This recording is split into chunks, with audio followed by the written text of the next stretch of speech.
guys, welcome back to my channel Daily English with me once again.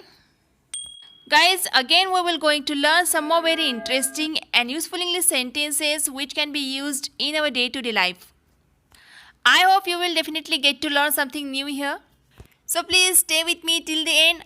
Let's have a look at them. राज बिना सोचे समझे कदम कैसे उठा सकता है? इसे हम इंटरेस्टिंग वे से बोल सकते हैं, how can Raj leap in the dark? How can Raj leap in the dark? Leap in the dark means बिना सोचे समझे कदम उठाना. हम उन्हें इतने आसानी से नहीं जाने देंगे. We won't let them go so easily. We won't let them go so easily. देखो जरा क्या हो रहा है. See what's happening. See what's happening. मुझे वहां पहुंचा दो. Get me there. Get me there. कुछ भी चलेगा. Anything will do. Anything will do. अगला सेंटेंस है, आपने मेरी कभी परवाह नहीं की. You never cared for me. You never cared for me. आप मुझे कब लेकर दोगे? बच्चे हमसे अक्सर कुछ ना कुछ मांगते रहते हैं. मुझे ये चाहिए, मुझे वो चाहिए. तो अगर बच्चों को बोलना हो कि मम्मा आप मुझे ये कब लेकर देंगी, तो बच्चे इंग्लिश में बोल सकते हैं, When will you get it for me? When will you get it for me? Next is, मैं बुरे वक्त में भी आपके साथ रहूंगी. तो इसे हम बोलेंगे, I'll be with you in hours too. Hours mean बुरा समय. या फिर आप इस सेंटेंस को और एक तरीके से बोल सकते हो, I'll stand by you in hours too. I'll stand by you in hours too. बस कुछ ही दिनों की बात है. It's just a matter of few days. It's just a matter of few days. Next sentence is, मुझे यहाँ से बाहर निकालो. Get me out of here. Get me out of here. मैं समझ सकती हूँ कि तुम कैसा महसूस करते हो. I can understand how you feel. I can understand how you feel. अगला सेंटेंस है, प्लीज़ यह कर दो ना. हम ऐसा अक्सर बोलते हैं, या फिर बच्चे कई बार हमें बोलते हैं कि मम्मी प्लीज़ ये कर दो ना, वो कर दो ना. तो इसकी इंग्लिश होगी, प्लीज़ डू दिस या फिर प्लीज़ डू दैट. अगला सेंटेंस है, वह पानी पूरी खाने की जिद कर रही है. She is insisting on eating water balls. पानी पूरी को इंग्लिश में वाटर बॉल्स बोला जाता है. She is insisting on eating water balls. मैं अभी जाकर लाता हूँ. Let me just go and bring. Let me just go and bring. उसने मुझसे पूछा इसलिए मैंने बताया.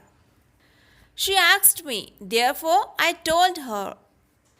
देयरफॉर मीन्स इसलिए, जिसे हम सो बोलते हैं यूजुअली. समय आने पर मैं तुम्हें सब बता दूंगी. In course of time, I'll tell you everything. In course of time, I'll tell you everything. अगला सेंटेंस है, तुम इतने जोर से क्यों चिल्ला रहे हो? Why are you shouting at the top of your voice? Why are you shouting at the top of your voice? तुम अपनी जान जोखिम में डालकर क्यों आए? Why did you come here at the risk of your life?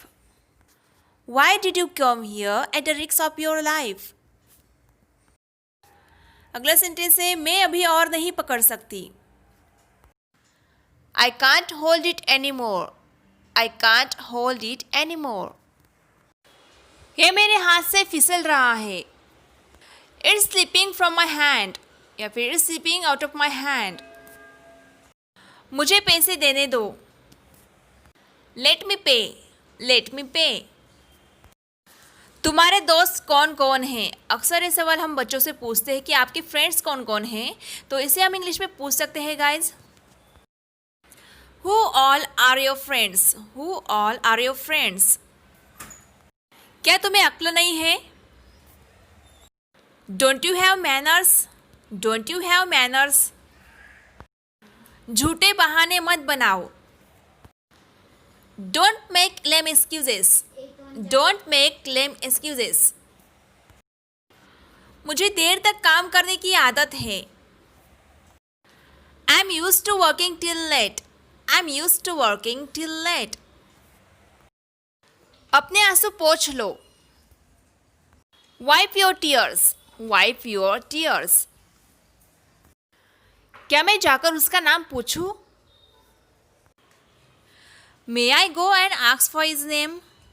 May I go and ask for his name? अगला sentence है नाश्ते का समय हो गया है। It's time for breakfast. It's time for breakfast. या फिर खाने का समय हो गया तो आप बोल सकते हो It's time for lunch or you can say It's time for dinner. Next one is तुम्हें पढ़ते समय टीवी नहीं देखना चाहिए। You should not watch the TV while studying. You should not watch the TV while studying. अगला sentence है baby नहाते समय क्यों रोता है? Why does the baby cry while having a bath? Why does the baby cry while having a bath? Next sentence we have जानती क्या हो तुम मेरे बारे में? What do you know about me? What do you know about me? गाड़ी चलाते समय सॉन्ग्स मत सुना करो। Don't listen the music while driving a car. Don't listen the music while driving a car. मैं उसको मार मार कर कुचुम्बर बना दूंगी। आप भी बोलते होंगे ऐसी सेंटेंस कई बार, तो इसकी इंग्लिश होगी I'll beat him to a pulp. I'll beat him to a pulp. और फ्रेंड्स इस लेसन का लास्ट सेंटेंस है वह दिखावा तो ऐसा करती है मानो कि वो कैटरीना कैफ हो। She shows off as if she were Katrina Kaif. She shows off as if she were Katrina Kaif. That means वो दिखावा तो ऐसा करती है जैसी कैटरीना हो। तो फ्रेंड्स ये थे आम बोलचाल की कुछ daily use English sentences. I hope ये सारे सेंटेंसेस आपके स्पोकन इंग्लिश को ब्रशअप करने में ज़रूर यूज़फुल होंगे। गाइज़ अगर अभी तक आपने मेरे पिछले वीडियोस नहीं देखे तो प्लीज़ देख लीजिएगा। उन वीडियोस में भी आपको ऐसे ही एक से बढ़कर एक ज़बरदस्त डेली यूज इंग्लिश सेंटेंसेस देखने को मिल जाएंगे। तो गाइज़ प्लीज़ एक बार मेरी चैनल की प्लेलिस्ट को ज़रूर विजिट कीजिएगा, आपको उस प्लेलिस्ट में सारे वीडियोस देखने को मिल जाएंगे। तो गाइज़ मिलते हैं नेक्स्ट वीडियो में। Till then keep learning, keep practising and keep watching my videos. Bye bye, take care, see you in the next video.